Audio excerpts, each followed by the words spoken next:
ভ্রমণ করার সময় অবশ্যই সতর্ক থাকবেন। এই মুহূর্তে কেউ ভ্রমণ করতে যাবেন না। দেশের সার্বিক পরিস্থিতি বিবেচনায় এই মুহূর্তে কেউ ভ্রমণ করতে যাবেন না।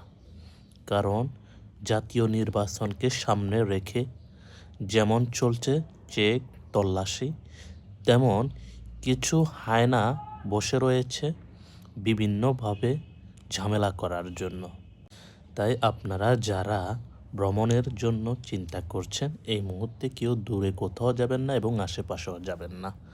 যারা বাইক নিয়ে ঘুরতে যাওয়ার ইচ্ছা করছেন তারা আপাতত বাইক চালানো বন্ধ করুন, কারণ 10 তারিখের পর থেকে বাইক সম্পূর্ণ নিষিদ্ধ থাকবে, যেহেতু এখন যৌথ বাহিনী টহল দিচ্ছে।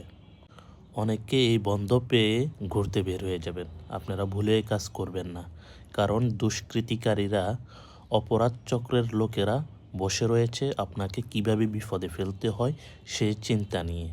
ওরা চাচ্ছে দেশকে অশান্ত করার জন্য যা যা কলকাঠি নাড়া দরকার ওরা তাই করবে। সো আপনারা নিজেদের বিপদ নিজেরা ডেকে আনবেন না। যদি আপনারা ভোট দিতে না চান আপনারা বাসায় থাকুন, পরিবারকে সময় দেন। এই মুহূর্তে কেউ অযথা বাইরে বের হবেন না। সুন্দর সুষ্ঠু পরিবেশে ভোট হবে, এটাই স্বাভাবিক। যারা পর্যটক কেন্দ্রগুলোতে যাচ্ছেন তারা অবশ্যই মাথায় রাখবেন, আল্লাহ না করুক ভোট কি হয় না হয় এখনও বোঝা যাচ্ছে না, ভোটের পরে কি হয় তাও বোঝা যাচ্ছে না।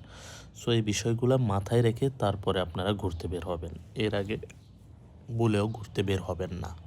আমাদের দেশের পর্যটন খাতকে উন্নত করতে হলে, এই পর্যটন শিল্পটাকে যদি উন্নত করা যায়, এই খাতটাকে উন্নত করতে পারলে আমরা কিন্তু সফল। এই জন্য আমরা যার অবস্থান থেকে যেখানে ঘুরতে যাব অযথা ময়লা আবর্জনা ফেলবো না, ভায়োলেন্স করব না, অযথা হর্ন বাজাবো না, কাউকে ডিস্টার্ব করব না, ইপটিজিং করব না, নারীদেরকে কখনো হেনস্থার মতন কাজ করব না।